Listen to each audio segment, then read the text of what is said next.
Chapter 1. Background. Joe. I was born Joseph Allen Wadlinger in Newcastle, Pennsylvania, to my wonderful parents Joseph and Frances on St. Patrick's Day in a snowstorm. My father barely got to the hospital in time. After he got over the shock of my cone-shaped head as a result of my time in the birth canal, he welcomed me into the family as their first child.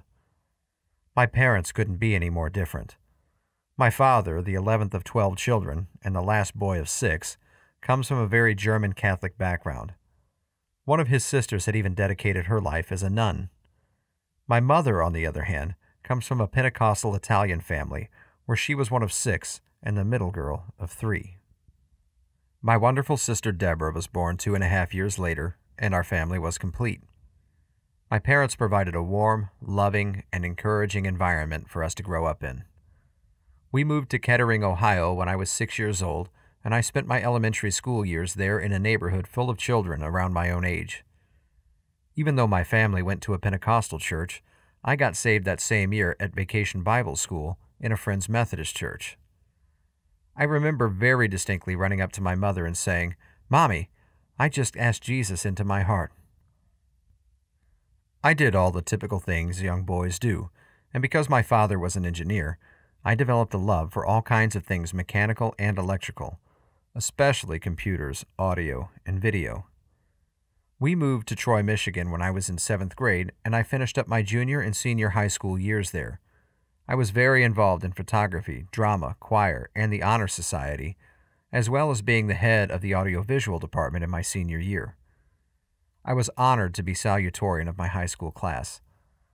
I attended Wayne State University in Detroit, where I graduated Phi Beta Kappa and Phi Lambda Upsilon with a degree in chemistry and went on to the medical school to earn my medical degree. I met my wife Heidi in junior high school, and she became one of my best friends. Early on, we mostly dated other people because we really had little romantic interest in each other. We did date each other a few times and even went to the senior prom and many other important events together, but it never developed into anything lasting. One day in the summer, between my first and second year of medical school, I was praying and asking the Lord about who I would marry one day. I had been praying for many years for that special woman whom God would reveal to me at a future date.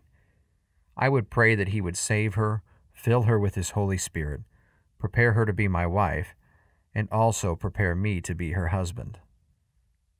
This time, unexpectedly, He gave me an answer. He said, "You are to marry Heidi."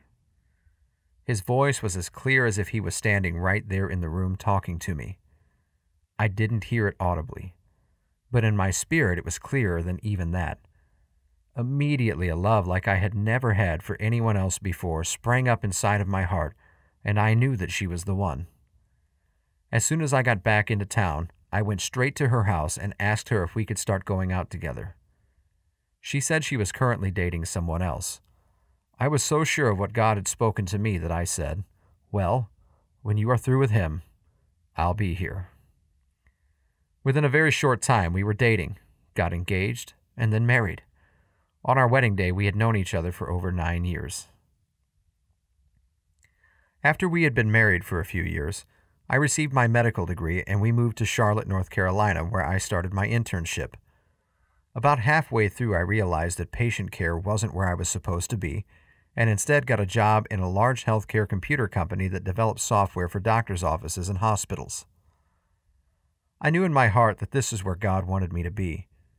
I could use my medical knowledge and also my technical talents in this arena. Meanwhile, Heidi and I wanted to have children. We had been trying for a long time, and the wait was agonizing, especially for her. It seemed like everyone around us was getting pregnant but us. Maybe it was because I had always prayed that the Lord would only give us children who would serve Him. I asked that we would never lose even one of our descendants to the enemy. We continued praying and trusting God because we knew that children are a gift from the Lord and our inheritance. Once during that time, we were offered a baby to adopt and were seriously considering it. We took it to the Lord and He said, "No, this one isn't yours." We knew at that point God had other plans in store. One day, while I was driving to the airport to fly out to California for a business trip, I stopped at a red light. Suddenly I had an open vision. In my arms was a little baby boy with blue eyes. This was a little strange because both Heidi and I have hazel brown eyes, so blue eyes wouldn't be what I would have expected. I heard the Lord in my spirit say that this son would be like a Jeremiah and to name him such. Immediately I called Heidi at home and told her she was pregnant with a little boy with blue eyes. She said, "I am not. I know my own body, and I would know if I was pregnant." I knew by the hurt tone of her voice that she felt this was a cruel thing to say, raising her expectations without physical proof after all that we had been through waiting on a child. But just like when God spoke to me about marrying her, I knew this was him. Later, after I'd gotten to my hotel, I received a phone call. It was Heidi. "I just wanted to let you know that you were right," she said apologetically, but with excitement. "I did a home pregnancy test, and I'm pregnant." That boy with blue eyes was our first son, and we named him Joseph Jeremy.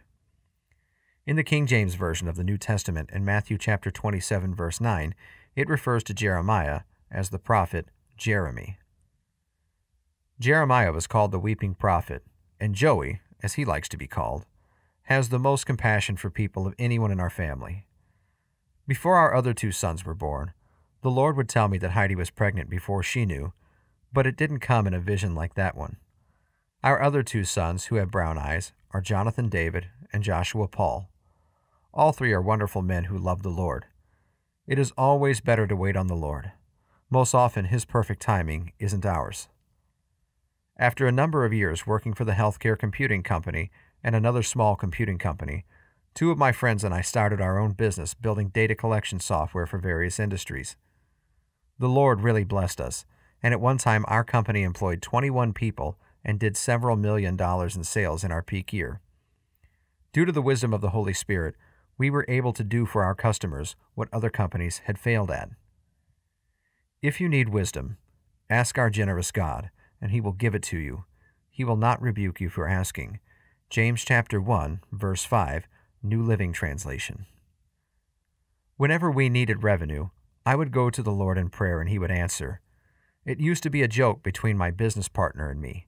He would say, "Joe, you can stop praying now. We have more work than we can handle." Heidi. I grew up as Heidi Anneliese Boden, the daughter of two German immigrant parents. My father, Heinz, came from a family of 2 boys and 1 girl.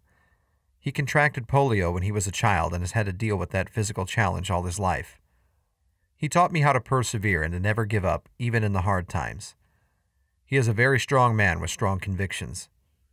When he married my mother, he adopted me and gave me his name.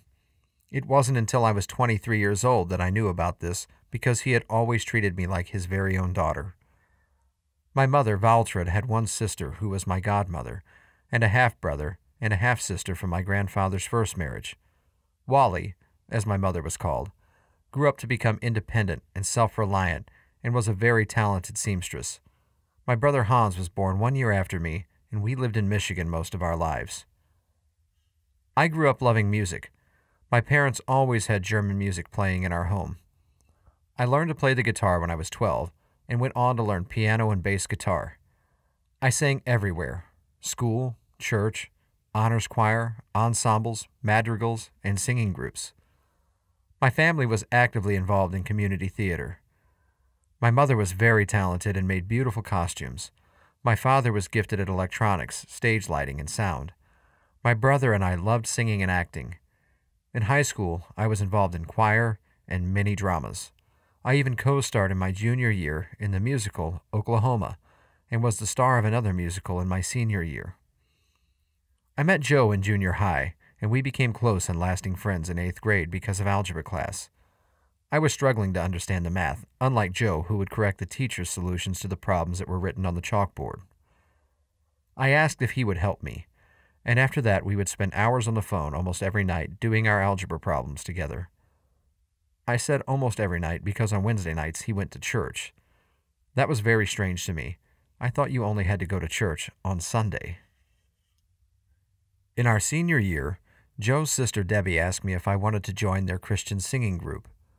The only Christian music I knew about sounded like funeral music. Fortunately, the music that they were singing was contemporary Christian music. Wow, I thought. This is good. I'm in. They invited me to their church, which was a Pentecostal denomination, and as the service progressed, I wondered what I had gotten myself into. People were raising their hands and singing, giving prophecies, and speaking in other languages in prayer. Joe and Debbie say that I actually looked very concerned and slid down in my seat. I couldn't wait to get out of there. But one thing kept me coming back. These people really seemed to believe in Jesus. For the first time in my life, I asked Jesus to come into my life, was baptized in water, and filled with the Holy Spirit. Jesus has been my Lord ever since. I was 19 years old and struggling with God's will for my life when I asked the Lord, am I supposed to stay single all my life or get married? He said to me, you are going to marry Joe Wadlinger. An immediate peace came over me, and I put it out of my mind. We weren't even dating then. I didn't remember that the Lord had said that to me until he reminded me after Joe asked me to marry him. At the time Joe and I started dating, the relationship I had with my parents was very strained. When I became a Christian, I think my mom and dad thought I had joined a cult. Their form of Christianity and mine were very different, so there was an attitude I had developed in that area that bordered on rebellion. This caused our communication to be contentious. Joe picked up on this and told me that if we were to continue in our relationship, then I needed to humble myself and ask my parents to forgive me for that attitude. One day when I was sitting at the kitchen table with my mom and dad, I told them how wrong I had been and asked for their forgiveness. Immediately, it felt as if a giant wall between us had crumbled and mutual respect rose in its place. Communication became easier, and our relationship grew in trust. While Joe and I were still dating, my parents surprised me and said they had decided to move from Michigan and settle in the Carolinas. My father felt it would be better for his health. I was torn as to what I should do. Should I stay there in Michigan or go with them? I humbled myself, prayed for God to give my parents wisdom, and asked my mom and dad what they wanted me to do. We think you have a future here with Joe, they said. You should stay here. Joe and I got married in his second year of medical school. I had been working as a dental technician and supported us through Joe's last years of school. When he decided not to become a practicing physician, I was relieved. I really wasn't excited about being married to a doctor. At that time, I had heard that many doctors' families suffered from long work hours, absence from home, and stress. I continued working even after our first son Joey was born because we needed the extra income. I never said anything to Joe, but I was becoming increasingly grieved that I had to leave Joey at the babysitter's house as I put in a full work week at the dental laboratory. I started asking the Lord that when Joey reached the age of 2, he would let me quit my job and be a stay-at-home mom. One day, just before Joey was 2 years old, Joe said, I've been thinking. I believe I'm now making enough money at my job that when Joey turns 2, you can quit your job and stay home with him. Tears started to well up in my eyes. The Lord had heard my prayers and had answered them exactly how I had asked him. Joe had no clue as to my desire for the time frame I had asked God for. We were amazed at the goodness of God and how he had orchestrated everything to make this happen. God has always provided for us, both naturally and supernaturally. One story I like to tell is a period in our lives when we were getting checks and money almost every week from all sorts of unexpected places. Joe would walk in and say, "Here's another one," and we would laugh in amazement. When the check stopped, we had tens of thousands of dollars in our savings account. We were dreaming up things that we could do with the money. We could put a new room on our house, go on a trip, or give it away. We prayed and God said, "No, put it away and keep it for a year, and if you still have it, you are free to do what you want with it." Little did we know, but he did, that Joe wouldn't be taking a salary from his company for almost 2.5 years. We lived off of that blessing for all of that time. When his salary started again, we had about $200 left in that savings account. The verse in Matthew chapter 6, verse 8, where Jesus says, "For your Father knows the things you have need of before you ask him," became very real to us and is still a word we live by today.